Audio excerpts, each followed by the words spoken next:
Tingnan po natin yung isda.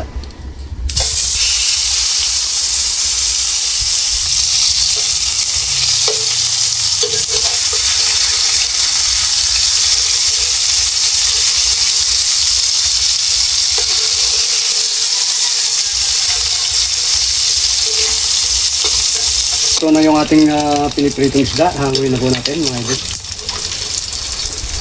Halo natin sa gulay.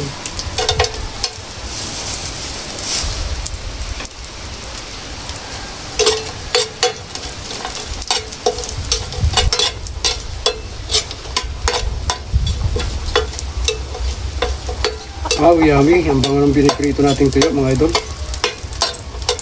Kakaguto mga amoy.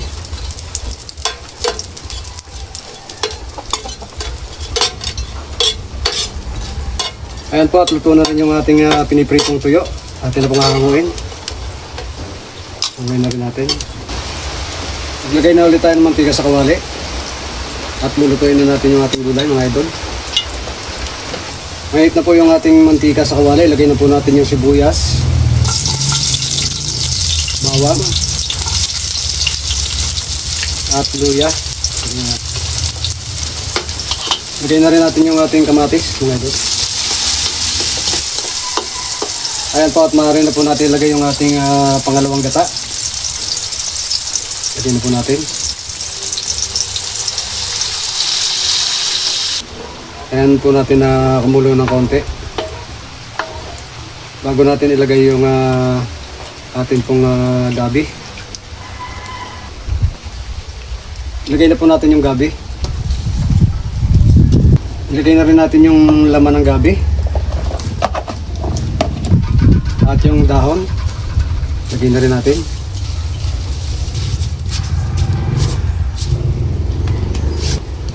Tapos takpan. Tingnan natin ating niluluto.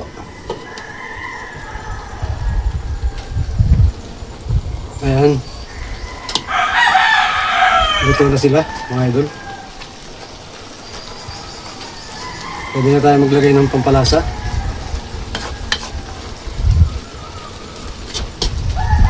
Or timplahan na po natin.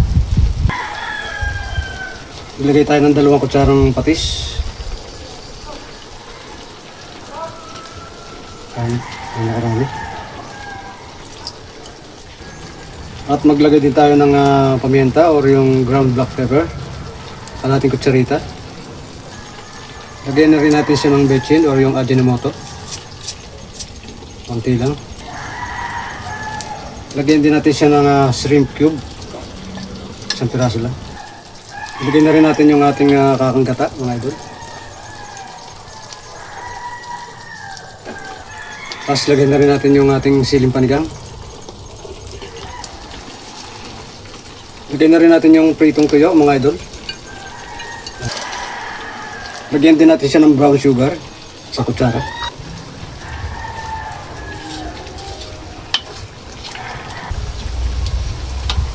Ayan po, at luto na po yung ating gulay mga idol.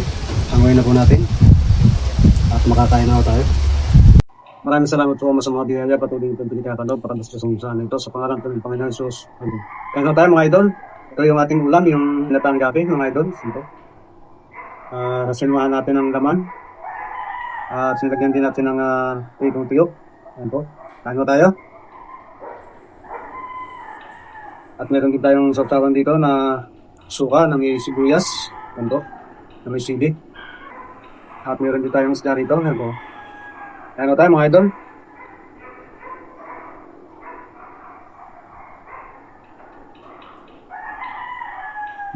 Hop. Tapos ng ating gabi mga idol. Ginatang gabi.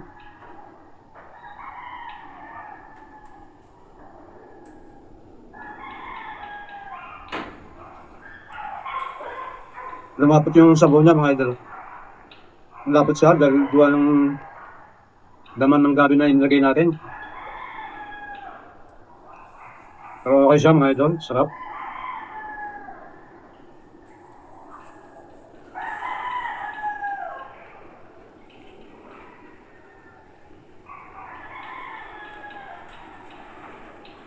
Ito yung ating pritong tuyo. Pasaw natin sa tuba.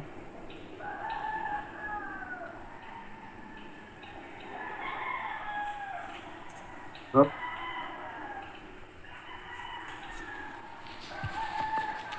So, isukan na nilagyan po natin ng konting bagoong.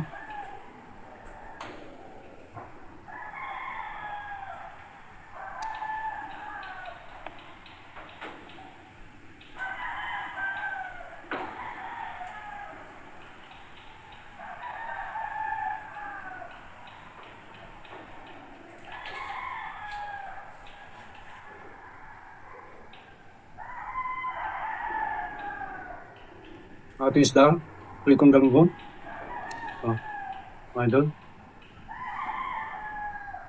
So, natin sa supa.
Sila rin hinugit.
Yes.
Hirit na tayo ng kanin mga idol. May gulay pa oh.